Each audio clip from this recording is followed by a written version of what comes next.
And in Northwest news, as national news talks of 2 bombs exploding at the end of the Boston Marathon, 2 men in eastern Oregon were severely injured when a homemade explosive detonated Sunday night.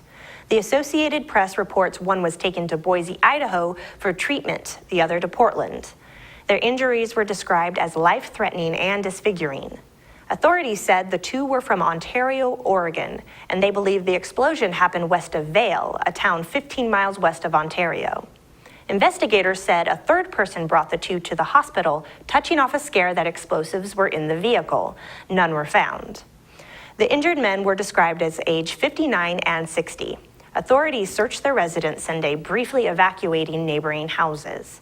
Federal investigators joined the case along with local agencies, the Oregon State Police and a bomb squad from Idaho. The city of Burien says that no one wants the remains of a fin whale that washed up on its Puget Sound beach, so it's making plans to have the carcass removed. The maintenance and operations supervisor for Burien Park says the beach was closed today to try to keep crowds of people from touching and climbing on the whale. Officials say they are making plans to remove the carcass, but expect it to cost tens of thousands of dollars. Marine experts say the whale was hit and killed by a ship and carried into Puget Sound on the bow. The carcass washed up on Saturday at Seahurst Park. Hopefully the folks in Burien learned about one way not to remove a dead whale. In November of 1970, KATU News covered the story of how Oregon state officials tried a unique way of removing a carcass of a Pacific gray whale. It had to be said, the Oregon State Highway Division not only had a whale of a problem on its hands, it had a stinking whale of a problem. What to do with one 45-foot, 8-ton whale dead on arrival on the beach near Florence. It had been so long since a whale had washed up in Lane County, nobody could remember how to get rid of one. In selecting its battle plan, the Highway Division decided the carcass couldn't be buried because it might soon be uncovered. It couldn't be cut up and then buried because nobody wanted to cut it up, and it couldn't be burned. So dynamite it was, some 20 cases or a half ton of it. The hope was that the long-dead Pacific gray whale would be almost disintegrated by the blast, and that small pieces still around after the explosion would be taken care of by seagulls and other scavengers. Well, I'm confident that it'll work. The only thing is we're not sure just exactly how much explosives it'll take to disintegrate this thing, so the scavengers, seagulls and crabs and whatnot can clean it up. The dynamite was buried primarily on the leeward side of the big mammal, so as most of the remains would be blown toward the sea. About 75 bystanders, most of them residents who had first found the whale to be an object of curiosity before they tired of its smell, were moved back a quarter of a mile away. All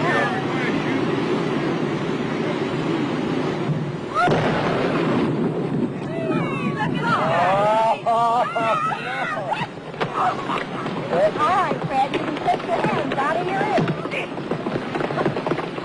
Here comes pieces of mine. Our camera stopped rolling immediately after the blast. The humor of the entire situation suddenly gave way to a run for survival as huge chunks of whale blubber fell everywhere. A parked car over a quarter of a mile from the blast site was the target of one large chunk. The passenger compartment literally smashed.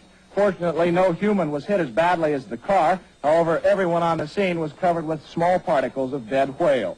As darkness began to set in, the highway crews were back on the beach burying the remains, including a large piece of the carcass which never left the blast site. It might be concluded that should a whale ever wash ashore in Lane County again, those in charge will not only remember what to do, they'll certainly remember what not to do. We can learn a lot from history. This weekend's weather caused problems in the Cascades as snow closed Snoqualmie Pass because of the avalanche danger. Authorities have suspended a search for a hiker who was swept by an avalanche on Saturday.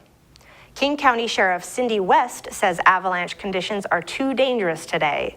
She says rescuers hope to resume their search tomorrow. The hiker's wife identified him to King TV as Mitch Hungate, a 61-year-old dentist and seasoned athlete. He was with 2 other companions when they were swept more than 1,200 feet down Granite Mountain in an avalanche Saturday. The 2 friends emerged from the snow. A female snowboarder died after being caught up in a separate avalanche on Red Mountain Saturday. And that's going to do it for us here at iFIBER 1 News. We want to thank you for watching, and we'll see you again tomorrow.